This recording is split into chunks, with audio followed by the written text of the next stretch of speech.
Calvin Hexter, we're live. Thanks for joining me. Happy to be here. Patrick.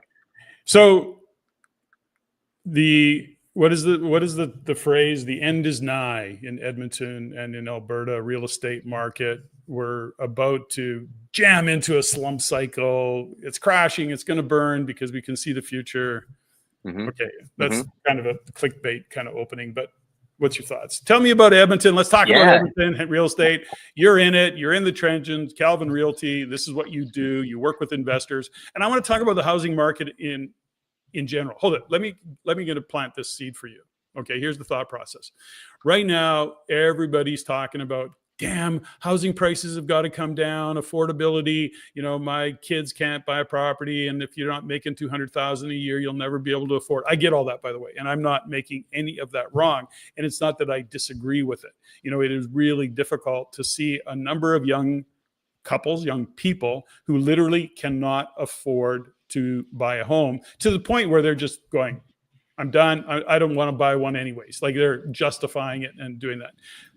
I'm going to touch base with it. So JG Francoeur and I, my partner, who we every 10 days or so, we do a Rein It In segment where we talk about the market. We're going to unpack it a little bit more next Friday at our Rein It In segment, but I want to talk about it. Here's what I think, Calvin, and then I think that we're only looking at one side of the equation. Everybody wants housing prices to come down. Get it. You know, we can't, wages aren't going to come up to meet that. So everybody says, well, prices got to come down 30, 40, 50%, whatever the number is in their brain. Mm-hmm. I don't think they're going to come down. And here's why. I think people are missing the unintended consequences of a real estate market that comes off that much. Now, I've got 8 things. I'm only going to share a couple of them, and then everybody else can go think about it, do their own research. I'm going to drop that research next Friday. But here's a couple of things. You're in the business. You know this. Let's talk about Edmonton. Prices come down. They're going to drop 10%, 20%, whatever it is. What are municipal taxes based on? City taxes? Their infrastructure. Property values. Well, yeah, exactly. That's where they need the money. So I'm going to give you examples of the unintended consequences of house prices coming down because people are saying we need house prices to come down. Okay, let's talk about the unintended consequences, because on the surface, that seems like the right thing to do. It seems like the right thing to have happen, but there are unintended consequences. So I just open up the conversation with that one. City taxes are based on house values. So what happens if house values drop? Are they expenses go down? Are they going to change the math? What are they going to do? You know, so in other words, taxes go down, and they can't, because in every city, Edmonton not being an exception, they're already quasi broke most of the time. They're always leaning on either the provincial or wherever they can, the feds, to subsidize. So that's the first thing. Secondly, you know, and I know that there's a lot of financing going on there. And so what happens to a bank that, you know, we can talk Edmonton, we can talk Toronto, but let's just use a number because we're talking Vancouver, Toronto, Edmonton, Calgary. So let's say they financed a deal for Calvin or somebody else, one of your clients. They gave him $800,000 financing on $1 million home. Not a stretch in Vancouver and Toronto by any means. Okay, so now $800,000 on $1 million property that you bought 2 years ago. It's now worth $675. Okay, so think of the thousands of homes that are now on the books of the bank that is upside down, right? That's a problem, because now they're carrying a lot of really risky debt. And so that's right. So think about just that, those 2 things alone. Just think about that. And I'm going to do one more bonus. Think about the boomers, many, who have equity in their home that they are relying on for their future retirement, whether they refinance, sell, pull cap, whatever they're going to do. So I got 8 of those. Those are 3. And that's just those 3 reasons alone are, I think, enough to say, I don't think prices are going to come down. And I'm going to throw another bonus in there for this conversation, Calvin, and then I want you to talk to me.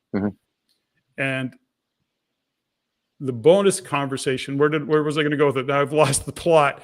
So the point of it is that when we look at what's happening in the real estate market, we want prices to come down. There are unintended consequences.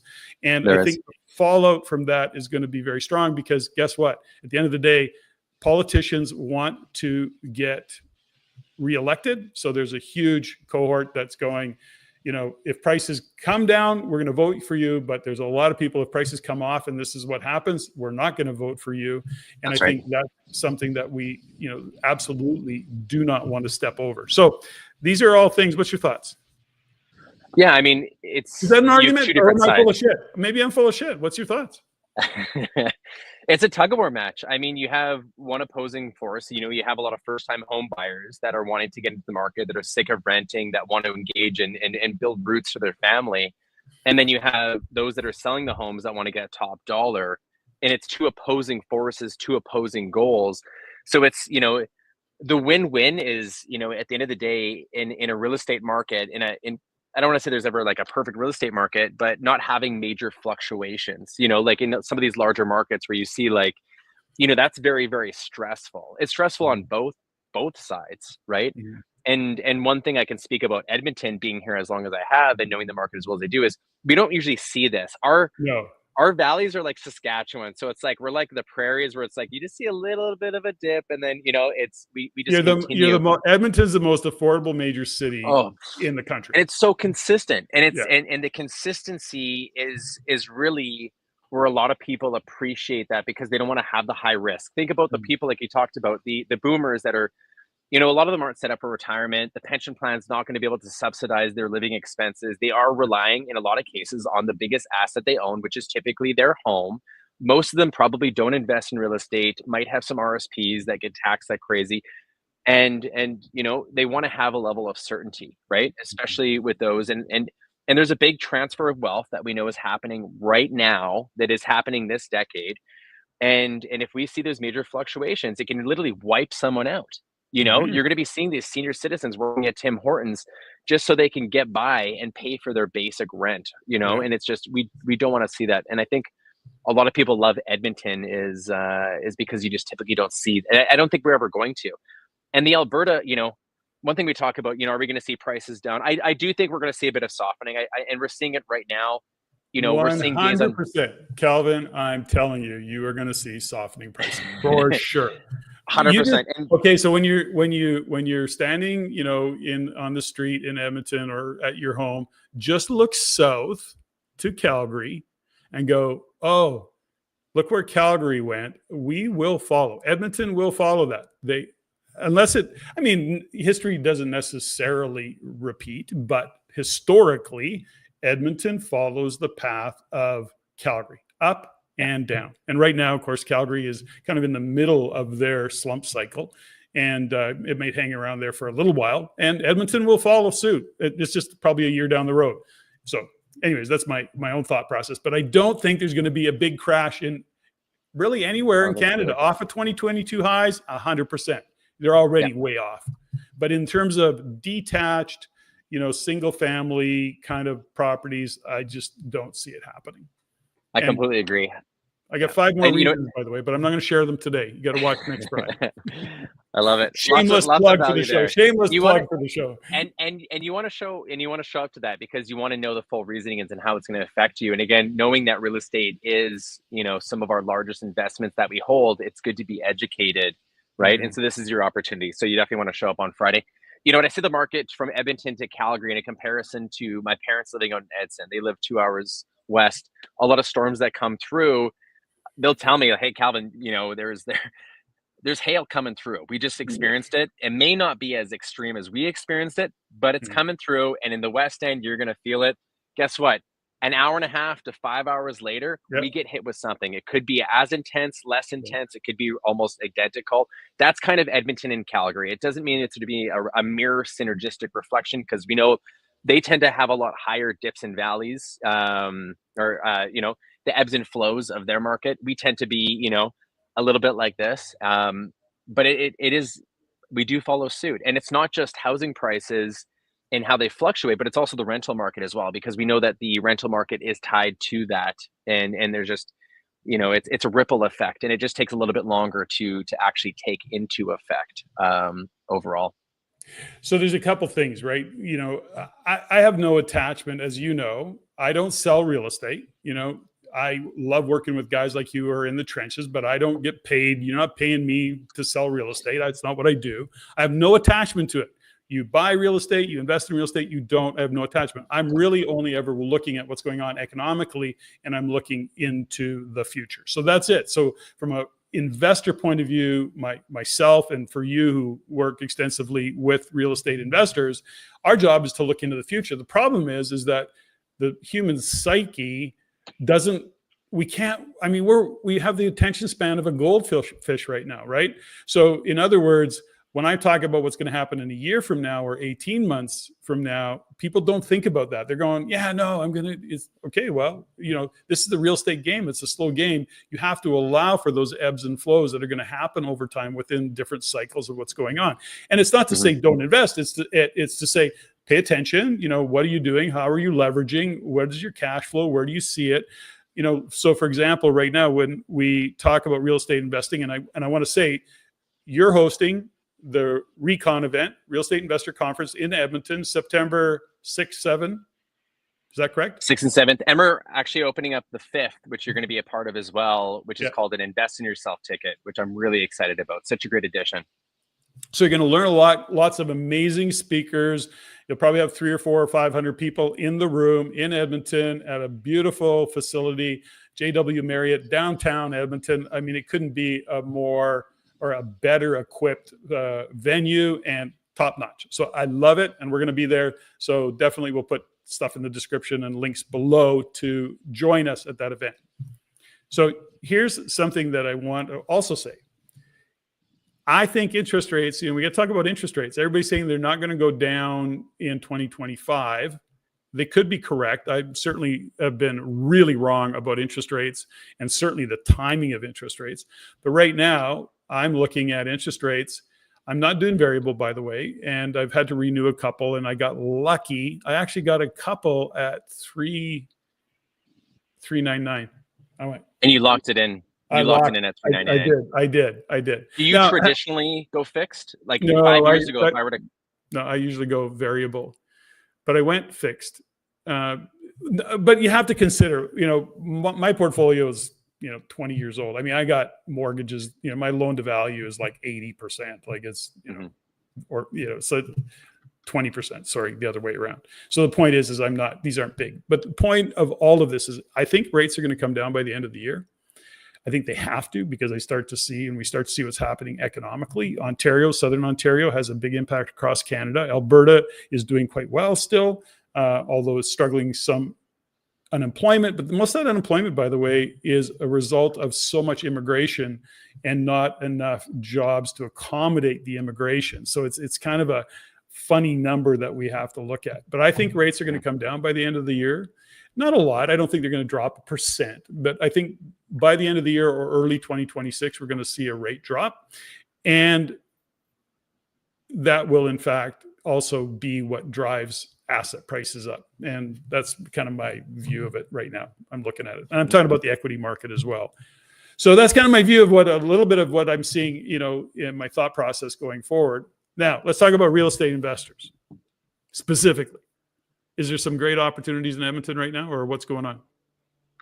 Yeah, I mean, to be able to understand the opportunities is to understand the emotions and who you're dealing with. And the deals come from the sellers, because these are people or builders that are building it. And when it comes to build prices or lot value, but at the end of the day, value changes because of the sellers that hold on to the lots, the land, or the properties.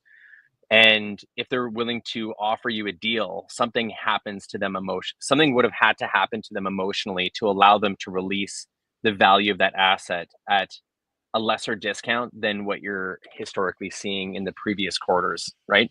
And so let's talk about the emotional side of things, because I think a lot of times we just skim over it, but we don't actually understand like the psychological side of things. But as an investor, you should spend the time. It's like when you know the weather, you're going to know whether to bring an umbrella out or not, right? So when you're hearing about the market and it's softening, it's not like, okay, perfect, and then just glaze over. No, what does that actually mean? And if you actually understand it, you can ask the right questions and you can work with the right people that actually understand it as well, as opposed to just, again, nothing. So what's the reality of the market right now?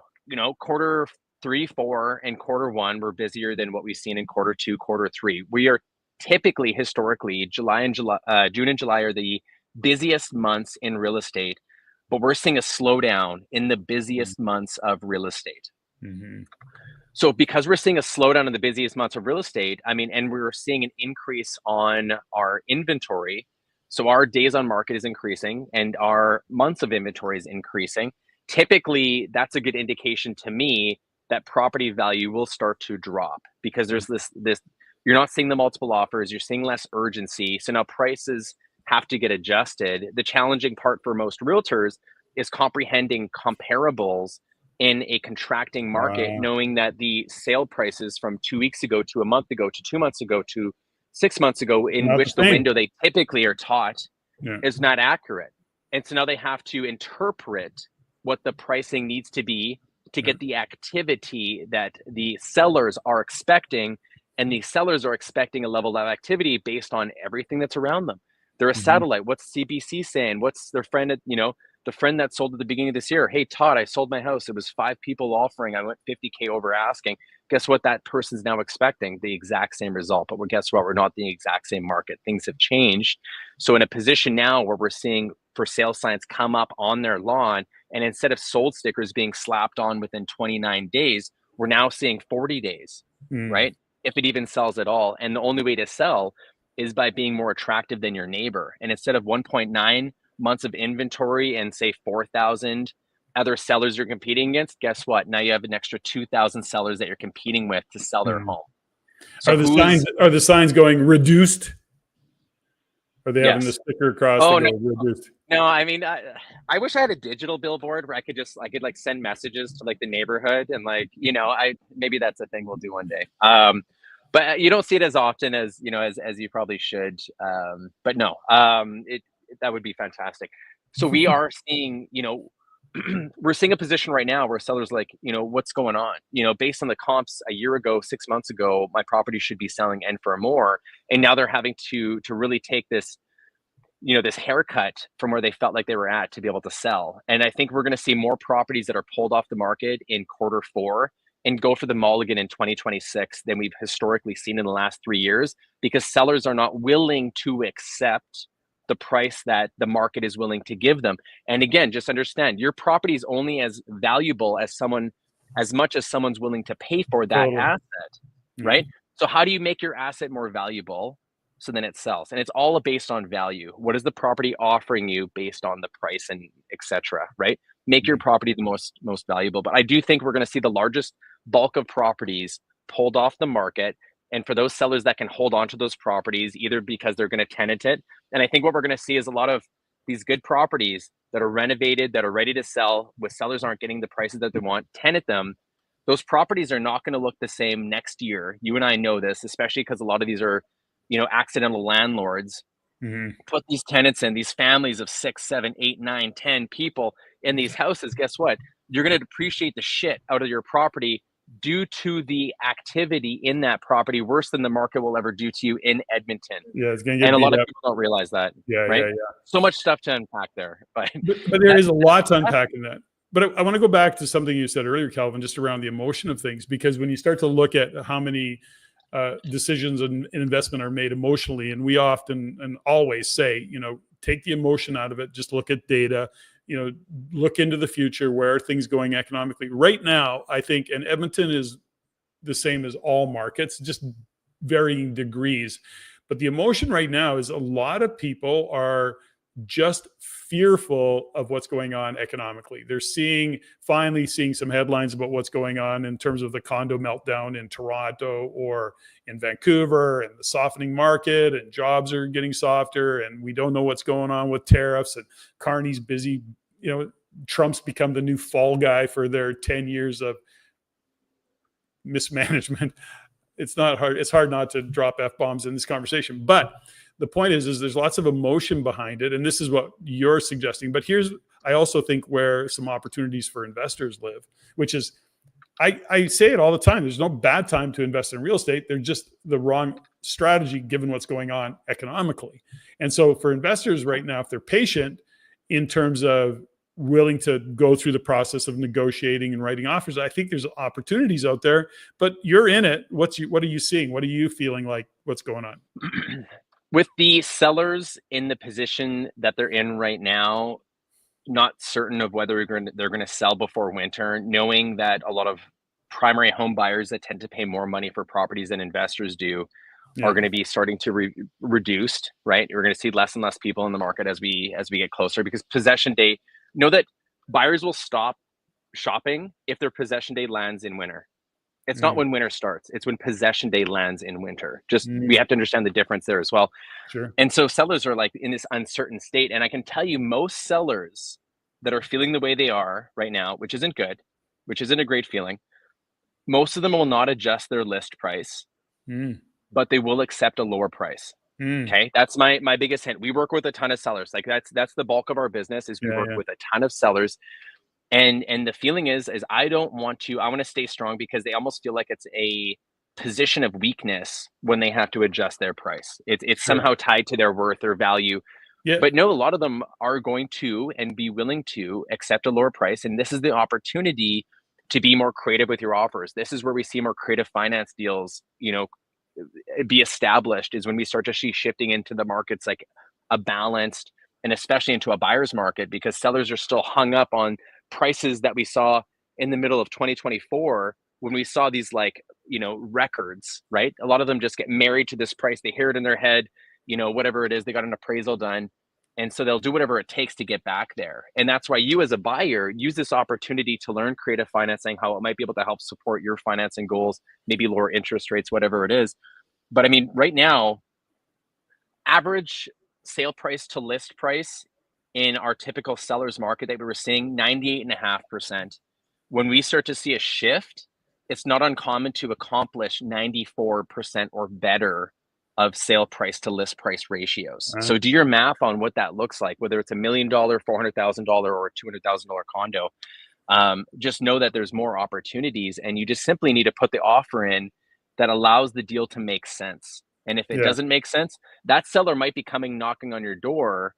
You find 3 properties, send 3 offers out, right? Get your realtor busy, get their admin busy, send the 3 offers out. At the very least, if they say no to each one of them, you never know when that realtor might come back and say, hey, you know what? Is your client still shopping? Because now my seller's now willing to accept that offer. Would they be open to a conversation? Boom, you just found yourself a smoking hot deal. And that's how deals can be created. Just one of the many ways.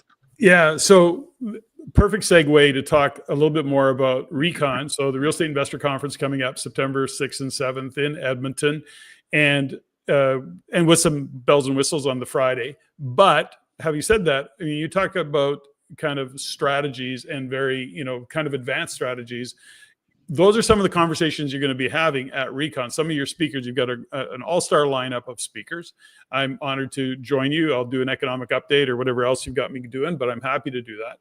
But you've got some real experts that are going to be talking about, I think, agreements for sale or rent-own, or I don't know. What have you got going on? What other speakers are going to be there? Yeah, I mean, what I'm most excited about is think about all the people that Patrick's involved in his life, right? Like let's take Patrick as this entity right now. So Patrick, for the better half of the last couple of decades, real estate has kind of been like your universe, right? Would you say it's a big part of your universe, family, and you have everything else, right? Yep. So Patrick has the ability, or has had the ability to create some of the strongest relationships probably in Canadian and even North American real estate, where he's surrounding himself by people that truly know what they're doing, that are experienced, that are movers, shakers, and everything. Now times Patrick and add, 3 or 4 other people that maybe don't have the same, because again, remember, Patrick's the grandfather of real estate. So his connections and contacts is going to be much more vast. His Rolodex of people will be greater than the average person, right? Even the top speakers that are there. But even like a half Patrick that's on stage, that just revolves around real estate 24/7, that has these coaching organizations of 13, 14, 1,500 people. They're literally satellites of information of learning what's working, what's not working. And they're going to share that with you. They're literally condensing decades full of information in real world time and telling you how to win based on that topic, whether it's residential, multifamily, infill development, creative strategy, JV partnerships. They are literally taking everything that they can grasp in that conversation and presenting it to you at REIcon. And that's the value of REIcon. That's the power of it. There's a phrase that I like to use that, confidence is rarely owned. It's almost always borrowed. And for those investors who are maybe just getting started, or even those who have been along the journey but are starting to get a little bit nervous, put yourself into an environment of other like-minded individuals who are out doing things, learning, doing and getting deals done, and put yourself in that environment, in that kind of a culture of collaboration and of learning. And that's where you will gain some confidence. Now, that doesn't mean confidence to go out and just buy anything you see, but to gain the confidence through the knowledge and through seeing others who are taking action, doing deals, being savvy in how they do it, sophisticated in their way. And that's how you win this game. And that's where you gain the confidence to actually take action. I've been on this earth long enough to know that, and you've heard it too, Calvin, how many times have you talked to an investor when the market's in a boom cycle, everybody's being a genius, but there's always that person or those people that are going, yeah, I'm just going to wait for the market to slow down. Like, this is too crazy. I'm not paying those kind of prices. And then the market slows down and they go, no, it's going to crash. Like, I'm not getting into this mess. I'm going to wait. Mm-hmm. It's like, hold it. No, this is the time. This is the time when markets are starting to slow down, or they're in the middle of a slowdown, when they're in the middle of a slump. Mm-hmm. That's where you buy and do deals on real estate. So anyways, with the education and the right support, and that's what REIcon's all about. So I wanted to just shine a light on that. So what else do we need to know about real estate in Edmonton / Alberta? Oh, by the way, I'm a big fan of Red Deer. I keep looking at Red Deer and I'm going, something? I think Red Deer's got some stuff going on, but we digress. Okay. Yeah. What else do we need to know about Edmonton real estate market and REIcon? Edmonton real estate market, you're exactly right. This is the opportunity to see and find the deals as a buyer. We know that, that's where you get ahead, is with purchasing with equity. This is your time to do that. Other things I can tell you about REIcon, we've created a deal tank, which I'm really excited about. So a lot of people want to know, how does Patrick actually analyze deals? Like I know, we can go through theory of all the things and all the tips that you provide, because you're not shy with giving away information, right? Like, no. That's what you do, is if you have something, you give it away. I think that's why you've been so successful. I gotta right? Share. Yeah. That's how I roll. And imagine seeing Patrick be presented a deal from an investor, and then you can see the questions he asks in the order that he asks those questions, how he analyzes it, internalizes it, and can better understand whether it's a good deal. And now everybody sees deals differently, right? Like, beauty's in the eye of the beholder. I also feel like deals are in the eye of the beholder, right? So it depends on what your real estate goals are. But imagine if you were in a room where you could see not only Patrick, but 3 or 4 other top real estate investors across Canada and how they analyze deals. Ask yourself the question, could that change how you analyze deals? Mm-hmm. Is analyzing deals an essential part of being a real estate investor? And could it change the trajectory of your life by being able to quickly determine whether this is a good deal for you or not? Mm-hmm. Because we know how expensive a bad deal is. So what if you now are educated from numerous different deals, and there's going to be 3 or 4 different ones that we're going to be analyzing in front of the live audience with your participation. There's going to be engagement from you as a live audience, but you can see how a group of these top investors actually analyze live deals. How valuable is that? And in addition to that, one thing we're also adding, not only the Friday, which is going to be exceptional because you're going to be, given the foundations of real estate investing, you're going to be able to reflect and understand, why are you investing in real estate? You're going to meet some of our top speakers, but you're also going to be set up with a concierge that's going to assist you throughout the weekend. So if you hear Patrick talking about turnkey, whatever it is, you can actually go in that concierge chat, and you're going to go ahead and have someone there at that weekend to be able to help support you. And so whether you're new to real estate, whether you're getting your feet back into it, or you just need that spark, you want to engage in that Friday session. The last thing that I'm really excited about that we're adding on this year, and there's actually a lot of things, is the workbook. I know the workbook, people are like, well, this freaking workbook, it's boring. Like, why do we have I'm not going to use it. It's just a paperweight, I'm going to toss it out, use it for a fire. This workbook is going to have residential performas, commercial performas, deal analyzer tools. It's going to have the desirability map on how to look at cities from A, B, C, D perspectives. There's going to be so many tools that you can take with you. Like alone, the tools that are going to be presented to each person that's showing up easily takes care of the price of the ticket without question. And I'm really excited to share that with everybody as well, is the actual tools that we use on a day-to-day basis for you to be successful. So you're not having to use these clunky tools online, trying to research the latest best. No. We got you. We're here to make your life easy. And I mean, the best thing about, what we do is we generally want to see you succeed.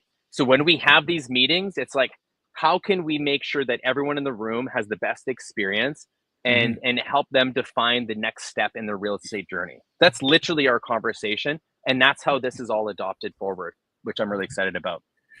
There's a phrase that we can end on, which is, I often use the phrase by Dr. Wayne Dyer, which is when you change the way you look at things, the things you look at change. And it's really important to shift perspective in order to shift perception. So whatever your perception is of the real estate market, if you want to shift that perception, or if you're wondering, am I living in some kind of, echo chamber or living in some bubble, you change your perspective by putting yourself in an environment where you see and hear other views of what you too are looking at, in this case, investment real estate. So change your perspective, change your perception, and maybe, you're coming in really bullish and then you leave, you're going, maybe I was living in an echo chamber or living in my bubble. Maybe I need to slow down. Or the other is that, I've been sitting on the sidelines and holy crap, am I ever missing opportunities? So that is setting yourself up for success by helping yourself change your perspective or get a new perspective so that you can assess what is the next move for you. Surround yourself with experts and people that really do and have a vested interest also in your success. So REIcon, September, links and descriptions are in there for the REIN community. Discount codes are in there. Calvin, I think I've covered it. And I don't know, any final words, or do we say goodbye? That was awesome. That was great. I love hanging out with my friend Patrick. Okay, my friend, we will catch up, and thanks everybody.